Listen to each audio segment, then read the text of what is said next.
Hey, hello, how are you? My name is Casey. This is, what the hell am I doing? It's gonna be the first video I ever post. I don't know what it's gonna be called, but hopefully when you see it in the description, we will know what this channel is called. As of right now, it really feels like, oh, what the hell am I doing? But what we are going to do here is create, challenge, inspire, motivate, hopefully, in this wonderful world of crafting and DIY. What I really like to do is sew, so that's what we're going to start out with. So let's figure out a project. But I am feeling, let's go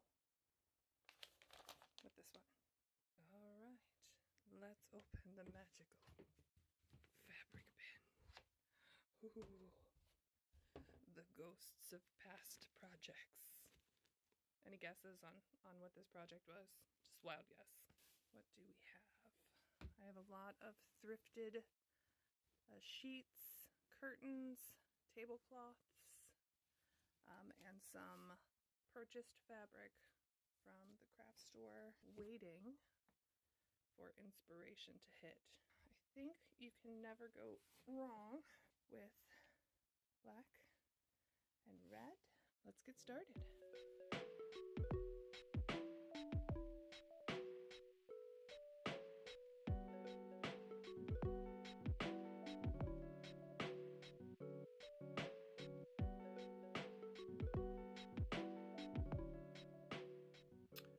Okay, I'm back for a second to say I forgot to take my measurements.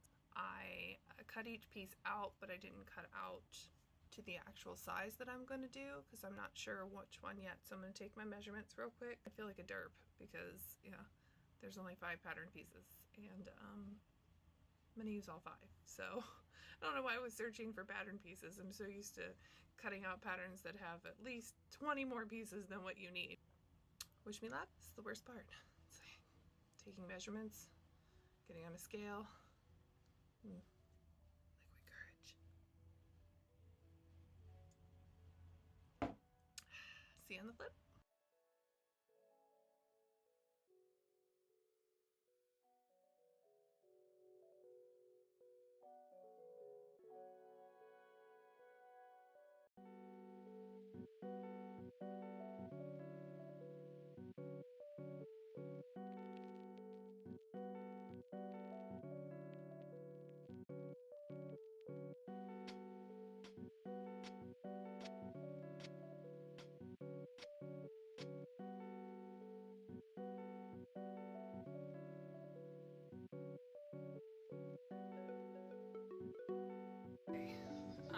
Cutting out this fabric has been awful because it's so stretchy.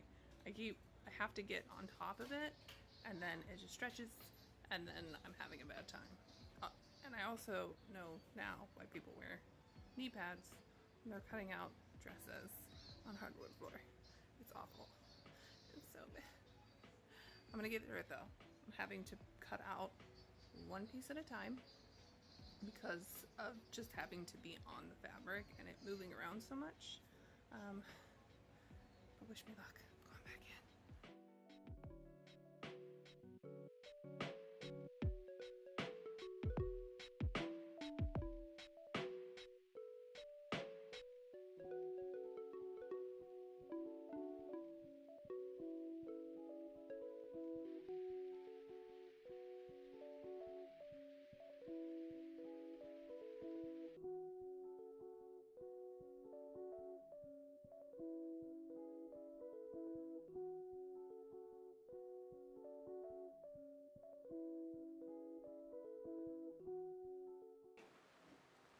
Okay. Because it'll stay there. Gotcha. And you want to put it away from where your regular seam. Okay, now you lost me.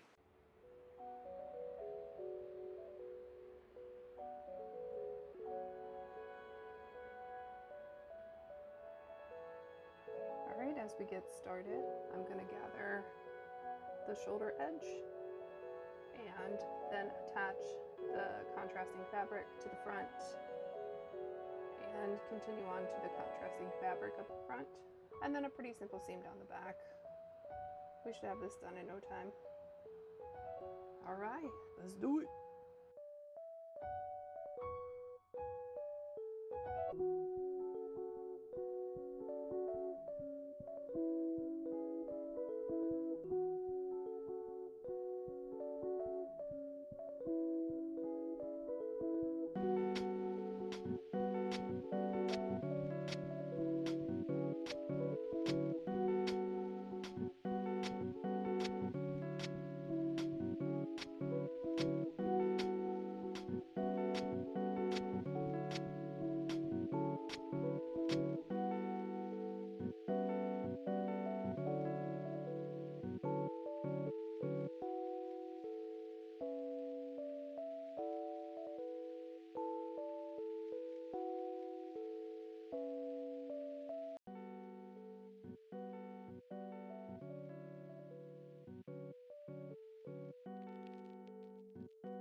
Hey, here's for a quick check-in. I've got most of the dress together. I think I have decided to go no sleeves, just for sake of time. It's taken me long enough to do this project as it is. I did run into one tiny issue. When I decided to do the lace overlay on the contrast portion of the dress, it seemed stretchy to me at the get-go, but now that it is connected to the dress, connected to the contrast fabric, it is not as stretchy as it should be. My fault. So lesson learned. I think what I'm going to try to do, because after I tried it on, the stretchiness of the jersey of the rest of the dress wasn't quite strong enough to pull on the contrasting fabric. So I think I went to the thrift store and I bought a bra, and I think I'm going to cut off the straps, just the back portion, and make a little strap to kind of pull tight the front on the contrasting fabric side that isn't quite as stretchy, and kind of hopefully that will make it feel and look a little bit more conforming to the skin, because right now it's kind of pulling forward and looks really weird. So hopefully I'll finish this up today, and we can try it on and finish up this project for good. Alright, see you then.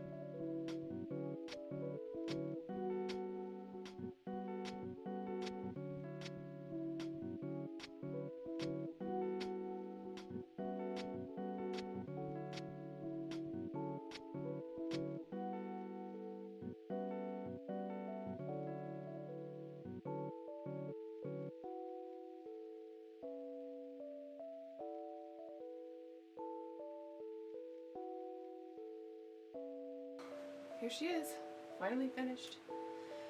Woo!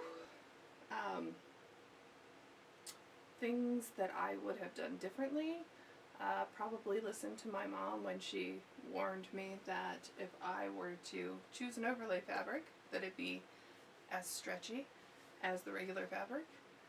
She's the expert, so I don't know why I thought I was smarter. And probably take a little bit more time to explore fitting to myself on my own. Having tailoring clothes to fit me is just very difficult for me. I don't understand the concept. So what I end up doing is fudging areas that don't look great and trying to make them a little bit more sassy. So I had a lot of extra room here, so I chose this pin to cover the safety pin that I have underneath here that I'm using to mark off a place that I want to put a couple of pleats in. And it ended up making this kind of ruche effect, which I like because it hides a spot that I'm not super happy with currently, as well as a little extra room here on the side from the bra strap pulling this tight now, which fits well, and I'm going to run a stitching down here to kind of cover that. But it's nice because it added this little extra effect that I do really like. Ultimately, it's a little low, shows a lot of stuff. I didn't have a decorative camisole to wear, but I think if I were going to wear this out, I would definitely wear a decorative, like maybe lace top camisole underneath of it because it shows a whole lot of skin. And that's it. She took about 3 months for me to complete. As far as filming and sitting down and being able to do it, I think if I counted up the time that I was actually working on it though, I think it was probably more like a 2-day project for me if I would have just went straight through. But, you know, kids and full-time work and that kind of thing really stops us from completing projects quickly. If I could sit at home and sew all day, I definitely would. Would have been done a lot faster. But that's not what this is about. This is about getting better, learning as we go, you know, trying it, jumping out there, and making sure that we put that best foot forward and make the leap, or else it wouldn't have happened in the first place had I not made the first cut. So remember that. Jump out there and make the first cut. We'll keep going. Thank you so much for watching. See you next time. Bye.